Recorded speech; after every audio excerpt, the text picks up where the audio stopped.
Show. Aí, assim que vocês iniciarem, eu já disparo meu cronômetro. Certo. Pronto, Júlio? Pronto. Certo. Bom dia a todos, meu nome é Gustavo Argoso. Bom dia a todos, meu nome é Júlia Borges. Somos alunos da Faculdade de Engenharia de São João da Boa Vista, pertencente à Unesp.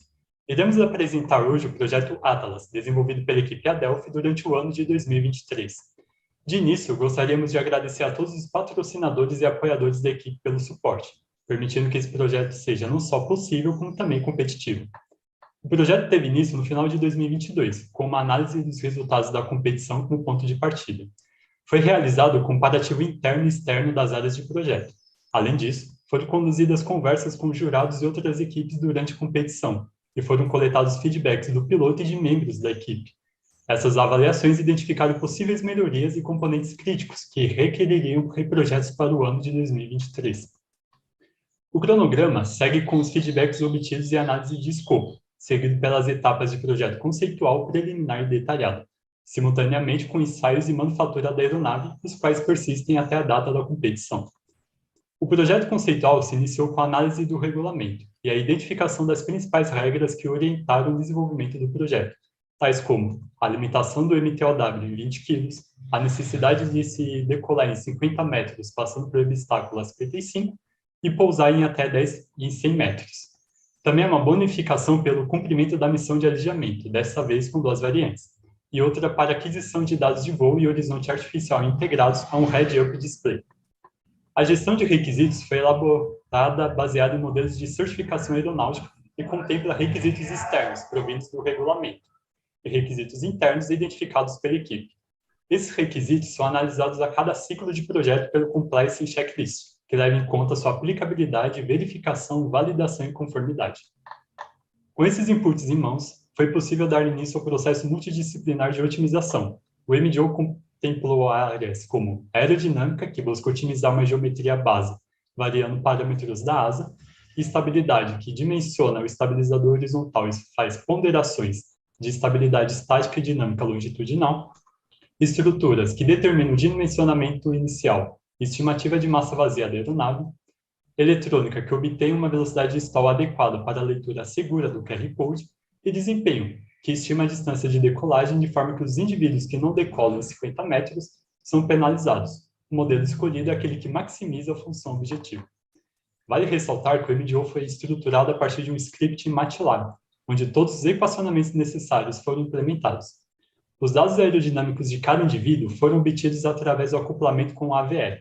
A convergência de cada parâmetro foi avaliada, e após de mais de 10 mil interações, o software indicava a geometria que maximiza a função objetiva. Esse indivíduo está apresentado na imagem em conjunto com o motor SunSky X4120 e a hélice 168.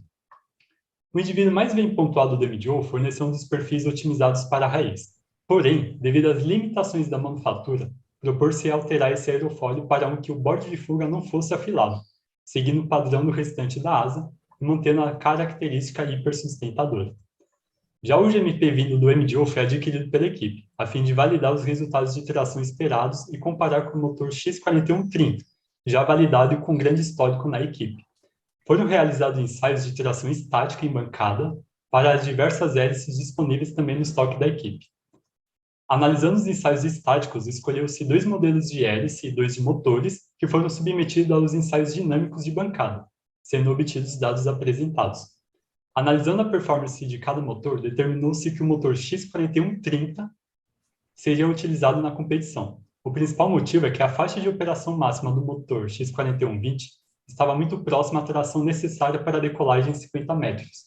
Logo, optou-se por aquele que oferecia maior sobra de potência. Assim, foi desenvolvido o modelo propulsivo da aeronave. Durante a competição de voo do ano anterior, houve uma série de incidentes nos procedimentos de decolagem e pouso, resultando não só em perdas de baterias de voo e pontuação, como também em danos ao GMP. Um estudo revelou que, além do conjunto roda-biqueira possuir nenhuma eficiência em baixa velocidade, a aplicação repentina de potência máxima fazia com que a roda se deformasse, abaixando o nível da hélice para próxima ao solo. O motivo disso, a posição do CG é muito próxima do trem de pouso principal.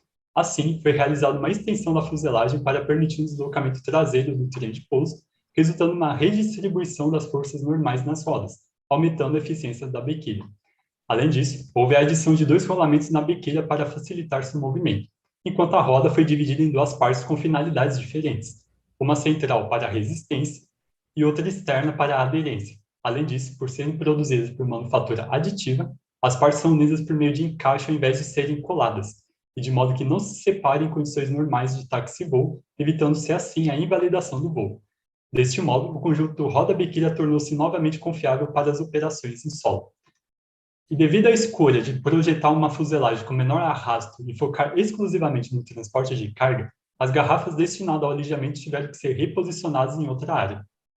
Foi reavaliada a posição, levando-se em conta a experiência do ano anterior. Realizou-se uma busca pelo local mais adequado, marcando as regiões de influência em vermelho, amarelo e verde, sendo a vermelha uma região com grandes prejuízos. E assim foi escolhido que as garrafas ficariam posicionadas na região externa do interadorso da asa, cumprindo os requisitos internos de serem afastados de componentes eletrônicos e minimizar os efeitos estruturais e aerodinâmicos. E após de 4 anos na classe Advanced, e com o objetivo de substituir a norma JAR-VLA por dados mais fidedignos, utilizou-se a telemetria embarcada para obter o histórico do fator de carga de diversos voos realizados no decorrer dos anos. Realizando-se a normalização dos valores e visando-se uma confiabilidade de 99%, obteve-se um valor de 1,85 para o fator de carga máximo e 0 para o mínimo. Entretanto, por ser uma aplicação inicial, decidiu-se permanecer com o fator mínimo de -1 conforme a norma JAR-VLA, obtendo-se assim um diagrama VL otimizado para esse ano. E para garantir a integridade estrutural da aeronave, foram identificadas 2 regiões críticas: a raiz da longarina da asa para uma situação de mergulho e o tubo de cauda para uma situação de pouso. Assim, essas estruturas foram dimensionadas para uma margem de segurança positiva. Em seguida, para a certificação do dimensionamento correto e segurança de voo, foi realizado um teste de carregamento máximo para o caso de mergulho. O resultado demonstrou que a asa está apta para a realização dos voos de forma segura.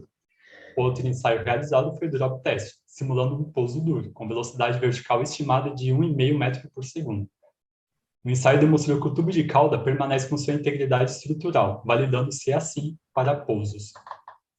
E em busca da máxima confiabilidade em voo, os cálculos de carga nos servos foram validados por meio de testes em túnel de vento e bancada desenvolvida pela equipe. A partir dos resultados de ambos os ensaios, foi possível selecionar os servos com peso reduzido e capacidade adequada para a superfície de controle. Para o design do alijamento, vários modelos foram considerados no decorrer de seu desenvolvimento, sendo divididos em 3 subpartes: o suporte da garrafa, a vedação e o suporte do servo. Chegou-se a um formato final que permitia não só o cumprimento dos requisitos do regulamento, como também sendo seguro para a aeronave. Sua forma simples permite uma instalação e retirada da garrafa em um tempo muito inferior ao limite estabelecido pelo regulamento. Seu acionamento também é extremamente eficiente, sendo necessário apenas que o servo puxe a tampa de vedação. Além disso, testes mostraram ser crucial uma inclinação da garrafa para que o peso após voo da garrafa mais água seja inferior a 100 gramas. Por isso, foi adotada uma inclinação de 12 graus, sendo o suficiente para diminuir o volume restante de água e não aumentar consideravelmente a área da garrafa exposta ao escoamento, resultando em um peso combinado final inferior a 100 gramas. O escopo de simulações CFD foi aprofundado para o projeto desse ano. Focou-se em avaliar o voo de cruzeiro e a corrida de decolagem, que deram caso para computar os efeitos aerodinâmicos que compõem a nova missão de alijamento. Tais simulações melhoraram a curiosidade das análises, atingindo um grau de confiabilidade adequado ao comparar os resultados dos diferentes métodos. A partir das simulações, observa-se a formação de uma área de alta pressão na parte frontal da garrafa, afetando a distribuição de pressão na asa. Realizando um comparativo percentual com e sem garrafa, nota-se que existe pouca variação para o arrasto, justificando a continuidade do motor escolhido anteriormente. Já a sustentação possui uma variação em torno de 5% para os ângulos de ataque habituais de voo, estando dentro dos limites esperados pela equipe. Seguindo para a elasticidade, foi notado durante a análise modal da estrutura da asa que as frequências dos modos de vibração não exibem proximidade significativa. Essa observação sugere que não ocorrerá sobreposição entre os modos, contribuindo para a estabilidade da estrutura. Os fenômenos aeroelásticos foram analisados de forma minuciosa, constatou-se que os parâmetros obtidos estão fora dos envelopes de voo, assegurando uma ampla margem de segurança para a operação da aeronave. A análise da estabilidade da aeronave se iniciou com a obtenção de gráficos de estabilidade estática. Primeiramente foram analisados os parâmetros longitudinais seguidos dos laterodirecionais. Como mostrado, os requisitos são cumpridos e a aeronave pode ser considerada estaticamente estável. Partiu-se então para uma análise dinâmica. que permite avaliar a resposta da aeronave a perturbações externas ou a mudança nas condições iniciais. Nesse sentido, para o controle longitudinal e laterodirecional, foram plotados os polos no plano complexo e, em todos os casos, constatou-se que a aeronave é estável e possui qualidade de voo nível 1. De modo complementar, foi usado um simulador de voo, onde é adotada uma condição inicial para as 12 variáveis de estado que governam o movimento da aeronave e resultam nas forças e momentos. Eles são utilizados como input nas equações diferenciais de cinemática e dinâmica, que são resolvidas e alimentam a cada iteração as variáveis de estado. Dessa forma, foi possível confirmar a estabilidade da aeronave em sua resposta dinâmica às estações dos principais modos de estabilidade: curto período, fugoide, Dutch roll, rolamento puro. Para a validação da missão de alijamento na estabilidade laterodirecional da aeronave, foi realizado voos de teste priorizando as combinações mais críticas de alijamento. Concluiu-se que esses valores estão dentro de uma margem aceitável para manter a aeronave controlável e sendo aprovado pelo piloto. Na área de desempenho, para a condição de decolagem, realizou-se uma análise que levou em consideração a variação dos parâmetros de decolagem na fase de rotação com as posições de CG possíveis. Para a configuração de carga paga que apresentou os melhores resultados, ou seja, menor comprimento de pista e velocidade, foram realizadas análises para a decolagem em função da massa total da aeronave, e levando em consideração influências de altitude, densidade e velocidade do vento. Já no pouso, a equipe analisou as distâncias de pouso de acordo com a massa total da aeronave para diferentes condições, como a velocidade de toque ao solo e influência do vento. Também se avaliou o efeito do reverso. Foi possível validar que o GMP é capaz de decolar e pousar dentro dos requisitos estabelecidos da competição. A utilização do reverso é indispensável para garantir um voo válido e todos esses fatores garantem a qualidade e desempenho otimizado para o voo. Foram analisados os parâmetros para a realização do circuito de voo. Seu tempo foi estimado em aproximadamente 186 segundos. Com o tempo da missão e o conjunto GMP, a equipe de eletrônica pôde escolher o pack de bateria a ser utilizado, de forma que garantisse um tempo suficientemente para o cumprimento da missão. O teste de rating indicou uma duração de 360 segundos do pack de bateria, com a tensão dentro do valor mínimo considerado seguro. O sistema embarcado trouxe como principal melhoria a atualização de sensores analógicos para digitais, além da redução do uso de microprocessadores. Também foi possível integrar e operar todo o sistema em um único Raspberry, garantindo uma otimização de peso e no custo de aquisição da equipe. A arquitetura foi subdividida em 3 partes, sendo uma responsável pelo subsistema de aquisição de dados, onde o processamento paralelo garantia a melhora no tempo de processamento, outro para a missão da classe Advanced e a terceira para a transmissão de vídeo ao head-up display. O HUD sofreu algumas alterações visuais, de forma a reorganizar os parâmetros e torná-lo híbrido, ou seja, funcional para as variantes A e B da missão. Ao identificar um QR Code, é iniciada sua leitura e seu vídeo passa a ser mostrado no centro direito do HUD, além de indicar em vermelho quando a leitura foi efetuada com sucesso. Na etapa de manufatura, a construção da aeronave contou com o suporte da tecnologia de impressão 3D. Gabaritos 3D foram usados, por exemplo, para o alinhamento da asa e da fuselagem, assim como a construção de um molde capaz de proporcionar uma peça única de carbono para o bordo de ataque.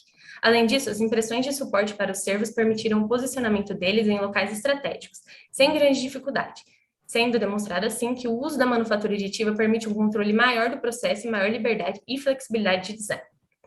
Outro ponto importante a se destacar sobre a manufatura da nova aeronave é que, após alguns incidentes ocorridos em 2022, a equipe notou a falta de manutabilidade da aeronave. Assim, foi iniciado um processo de substituição de elementos fixadores permanentes por elementos móveis, resultando em uma redução significativa na hora-homem trabalhada e, consequentemente, otimizando o tempo de serviço da equipe. Além dos avanços nos processos de manufatura, a quantidade de ensaios aumentou significativamente quando comparada aos anos anteriores. Vários ensaios foram introduzidos pela primeira vez na equipe, sendo eles tanto quantitativos como qualitativos, ampliando a confiabilidade e segurança do projeto. E dessa forma, caminhamos para o final da nossa apresentação sobre o projeto Atlas para a 25ª competição da SAI Brasil Aerodesign. Acreditamos que as inovações trazidas nesse ano tornaram nossa aeronave não só mais competitiva em nossa história, como também a mais segura e confiável. A Delphi agradece a atenção de todos e agora abrimos para possíveis perguntas. Fechado, muito obrigado, Gustavo e Júlia, pela apresentação de vocês. E aí os juízes já estão levantando as mãos para fazerem as perguntas. Só concluindo aqui meu ponto, assim, muito boa a apresentação de vocês, eu gostei bastante da apresentação, e eu queria deixar um elogio específico para o ponto que vocês trouxeram e aprender com os feedbacks de anos anteriores. E uma coisa que eu gostei é que na apresentação vocês mostraram que, de fato, o que vocês se propuseram a fazer de aprender com feedbacks de anos anteriores e aplicar esses feedbacks no ano seguinte foi feito. Porque eu lembro que no ano passado eu corrigi o relatório de sistemas embarcados de vocês e no meu feedback estava escrito que eu não entendia por que vocês haviam colocado tantos processadores diferentes para fazer as funções. E aí, na apresentação desse ano, vocês trouxeram justamente esse ponto de que isso foi revisado e foi melhorado. Então, assim, acho que cabe um elogio diretamente, né, a esse ponto que, assim, vocês falaram que iam fazer e fizeram, né? Então, assim, prometeram e cumpriram. Tido isso, né, tendo essa observação, eu queria passar a palavra para o Igor aqui fazer a primeira pergunta.